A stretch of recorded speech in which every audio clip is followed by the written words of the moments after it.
ফার্নিচারগুলো পেয়ে জয়ী কিন্তু খুব খুশি, তাড়াতাড়ি নিজের ঘরে সুন্দর করে গুছিয়ে নিয়েছে। ওই দেখো সকালবেলায় ঠান্ডা ঠান্ডা হাওয়া পেয়ে ঘুমোতে লেগেছে ডাইনিং টেবিলে। রাত্রিতে গরমের জন্য ভালো করে ঘুম হচ্ছে না তো, মা ছাড়া সন্তানের কথা কে বুঝবে বলো। এক ডাকে উঠে এ দেখো প্রণাম করতে লেগেছে। আজকে মাদার্স ডে না, তাই সকাল সকাল মাদেরকে প্রণাম করে দিন শুরু করলাম।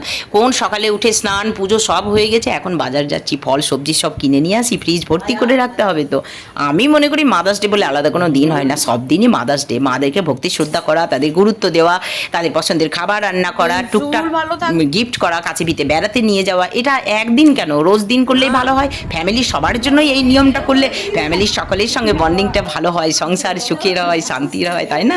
বিকেলবেলা এই দেখো বড় বৌদি আর হিয়া চলে এসেছে বন্ডিং ভালো করতে। মাদার্স ডে বলে টুক করে একটা প্রণাম সেরে নিল। আমাদের যে কোনো অনুষ্ঠানে বড়দেরকে প্রণাম করাটা মাস্ট, এটা আমাদের শিক্ষা গো। খাওয়া দাওয়ার কথা পরে হবে। তো যাই হোক, রাত্রিতে মায়ের পছন্দের কমলা ভোগ দিয়েছি, মা কিন্তু খুব খুশি হয়েছে আজ।